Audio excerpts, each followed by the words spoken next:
আসসালামু আলাইকুম। কেমন আছেন সবাই? আশা করি আল্লাহর অশেষ রহমতে সবাই ভালো আছেন। আলহামদুলিল্লাহ আমিও ভালো আছি। চলে এসেছি ভীষণ মজার একটা রেসিপি নিয়ে। আমার আজকের রেসিপি নারকেল দিয়ে লাউ শাক ভাজি। খেয়েছেন কখনো?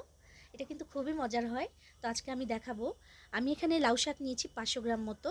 তো এটাকে নিয়ে কেটে বেছে ধুয়ে পানিটাকে ঝরিয়ে তারপর নিয়ে এসেছি। আর লাউয়ের যে ডগাটা হয়, পুরো গাছের যে ডগাটা, ওইটা কিন্তু আমি নিইনি। আমি নিয়েছি শুধু পাতার সাথে যে একটা ডগা থাকে, ডগা না কি বলে এটাকে, ডাটা বলে, পাতার গোড়ায় যেটা থাকে ওইটা নিয়েছি আমি। এই যে দেখেন, এটা খুবই নরম হয়। তো এটাকে নিয়ে ভালো মতো আমি পরিষ্কার করে পানি ঝরিয়ে নিয়ে এসেছি।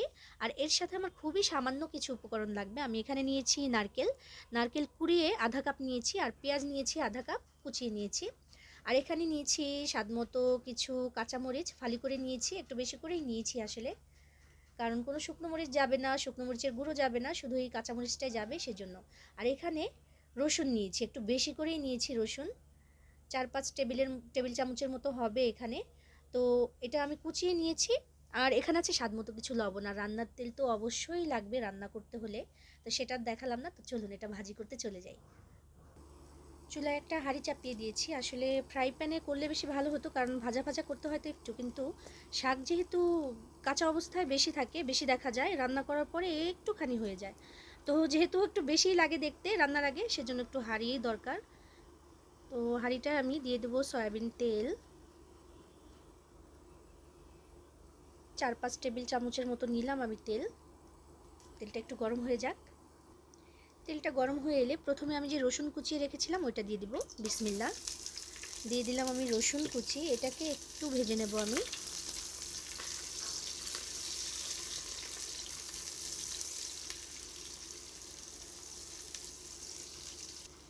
এবার একটু ভেজে নিয়েছি আমি। এটার সাথে এখন আমি পেঁয়াজের যে কুচিটা রেখেছিলাম সেটা দিয়ে দিব। দিয়ে দিলাম পেঁয়াজের কুচিটা। এবার দুটোকে একসাথে একটু ভেজে নেব। হালকা করে ভেজে নিলে হবে, একেবারে ভেজে যে লাল করে ফেলবো তা না, হালকা করেই ভেজে নেব এটাকে আমি। পেঁয়াজটা একটু বেশি করে দেওয়াই ভালো। শাক ভাজিতে পেঁয়াজ কুচি একটু বেশি দিলে একটু মিষ্টি মিষ্টি লাগে। আর লাউ শাকটা তো এমনিতেই মিষ্টি মিষ্টি একটা ভাব, তার সাথে আবার নারকেল মিলে মিশে একাকার জম্পেশ একটা স্বাদ আসে। পেঁয়াজ এবং রসুনটা একসাথে ভেজে যখন পেঁয়াজটা একটু নরম নরম হয়ে আসবে, ওই সময় এটার সাথে আমি দিয়ে দিব সেই নারকেল কুড়িয়ে রেখেছিলাম যে আধা কাপ, ওইটা আমি দিয়ে দিলাম। এই নারকেলটাকে এখন আমি এটার সাথে ভালো মতো ভেজে নেব।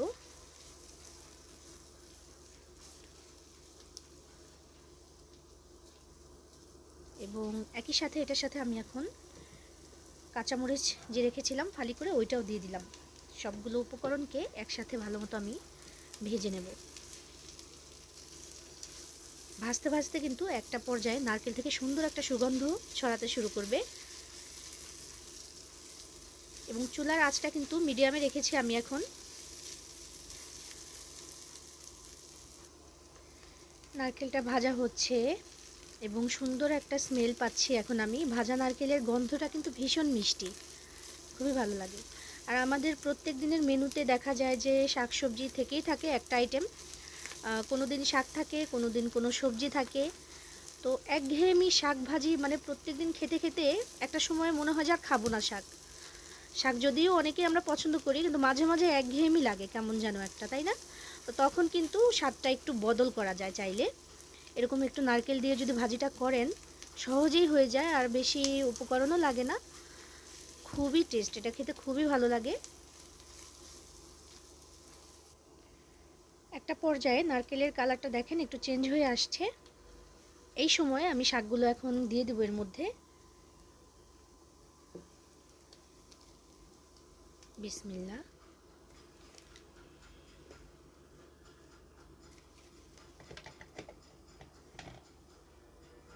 সবগুলো শাক আমি দিয়ে দেওয়ার চেষ্টা করলাম। হ্যাঁ, হয়ে গেছে আলহামদুলিল্লাহ।